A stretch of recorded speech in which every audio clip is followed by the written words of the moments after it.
The insanity of Gojo and Sukuna continues, and it looks like it all comes down to a few moments, as we'll see. So make sure to stay tuned for this epic chapter. Smash that like button if you enjoy seeing these weekly Jujutsu Kaisen reviews on the channel and want to keep them coming. Join the special grade fam if you haven't already by subscribing and hitting that notification bell to turn on all notifications so you don't miss future Jujutsu Kaisen videos and updates. And now without further ado, let's jump into it, spoilers and all. So the chapter itself starts with a hype question, with the question of who here has ever been seriously punched by Gojo. I like how Panda says he seriously punched Gojo before but didn't end up touching him. Of course, the very strong Hakari and special grade Yuta are the only ones who Gojo actually did seriously punch, and if you remember, these two have the potential to rival Gojo's power one day according to Gojo, so it's not surprising that he'd only serious punched the best. Sounds like I'm talking about One Punch Man now. But anyways, Yuta even says, if by seriously punched, you mean taking a blow from his limitless technique, then I have. Gojo's fist is enhanced with curse energy, and at the moment of impact, blue repeatedly absorbs the surrounding space. Hakari is the one who says that doesn't just make Gojo's punches stronger. It feels like you've been clocked by a counterattack after preparing for a regular blow. He says it's the absolute worst. When asked a seemingly ridiculous question whether or not it hurt, they both look down, sweating, and say it made them puke.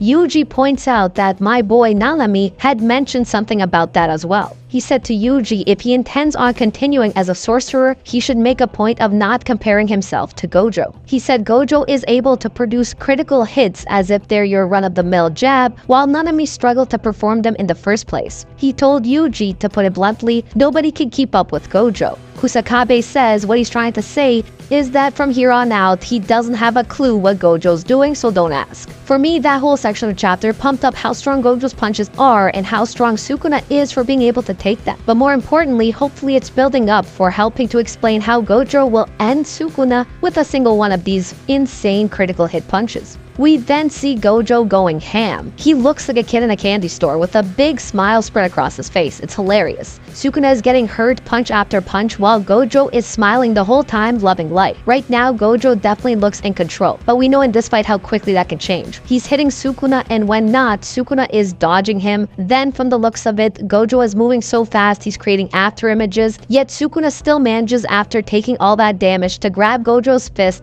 and to throw a punch himself. Love how Gojo just says whoopsie while still smiling. He blocks the punch with his own hand, but you can tell how much force it carried from the manga panel as Gojo's face is pushed back a lot, even though his hand is in front of his face. Now in retrospect, that did also look like the clone technique that we saw from the bag mask curse user during the Gojo flashback, and Gojo was impressed by this technique, but just not by the user. So it could be possible that he learned to do it somehow, or like I said, it was just moving quickly. But it would be a little disappointing if he did learn to use that technique that he hyped up and then it was literally over in like a second and it didn't accomplish anything. So let me know if you think it was actually just moving fast or a clone technique. But Gojo really is just like a kid having fun, and he moves from this attack to backflipping and landing on a traffic light. This must be the most fun Gojo has had since Toji pushed him to evolve to the next level. However, in that fight, he easily won after he did evolve, while here he is evolved and is still able to go full out. So I think he's having the most fun ever, probably. Then something is mentioned that shouldn't be surprising since I spoke about it in the last chapter review. It said the word treasure used in the chant to manifest Mahoraga, along with that wheel, represents complete circulation and harmony. Once Mahoraga has been attacked, the wheel turns, starting the adaptation. We see the wheel spinning above Sukuna. It's noted that it's spinning, and the question is raised, did he adapt already? Now Gojo has noticed that when Sukuna uses domain amplification to be able to touch Gojo, the wheel turns black. So he thinks to himself that it's safe to assume that it interrupts any adaptation process. So he can't activate his domain, but he can use amplification, probably because the area of the brain that Gojo hit was in charge of barrier techniques. And then Sukuna, for his part, thinks to himself, in order to avoid the adaptation, he isn't using anything aside from his curse technique lapse. Well, that's to be expected. Then I really like this part. We see what looks like the street light changing, and I'm guessing it's changing into green to signify go, and the fight continues again. That's awesome cinematography, and I think that's gonna be awesome when animated. I can tell the author's having a lot of fun with this fight as well, just like Gojo is. The fight continues, and Sukuna is now using a street light as a weapon and throwing it at Gojo. I suppose this can also be a way to combat Gojo's blue attraction technique, so that he has to deal with the street lights before he can deliver a hit on Sukuna. Then it's pointed out that Sukuna isn't bringing out Mahoraga, and it's assumed that it's because it's adapted to Unlimited Void 5 times. Hakari asks if that means that it needs to turn several times in order to adapt to Gojo's limitless technique. And it's pointed out that it's possible considering how little regard those two have for what's impossible. And I like the way that was phrased. Now the two fighters, Sukuna and Gojo, are chill again for a minute before the fight continues again. Gojo says, "You need 4 spins total, yeah?"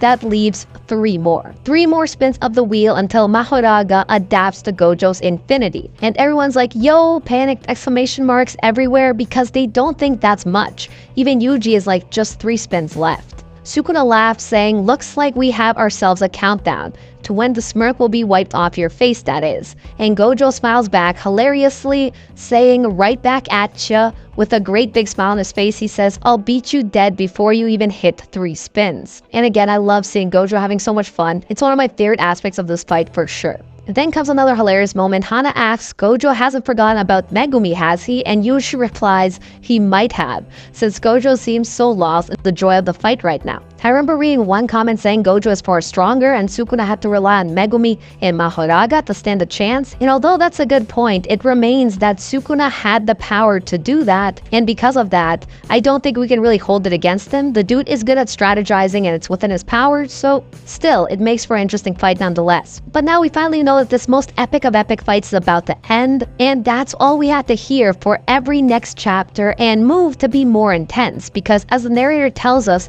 at the end of the chapter, the deadly clock countdown has begun. And giving a countdown like that is always a way to build intensity. Another epic chapter of the most epic fight, and as I thought, Mahoraga's adaptation ability would be an important factor, and of course it was. I obviously want Gojo to win because he's Gojo, he's hype, and I like the character more. But you gotta admit, it will kill a lot of the drama if Gojo gets the W without even dying and Sukuna is gone as a threat. So I feel like if anything, Gojo might actually be in trouble from a storytelling perspective. But we'll see what happens. Let me know if you think we'll make it to 3 spins or if you think Gojo will win before that. What does seem pretty clear though is that both of these guys have probably never been in a more difficult fight. That is hype in and of itself, and I'm hoping it means we'll get to see everything each one has under their sleeves before it's over. So can't wait for that, can't wait to learn more about these already super strong characters and their strongest moves. If you enjoyed this review and want to keep them coming, you know what to do, smash that like button with no mercy.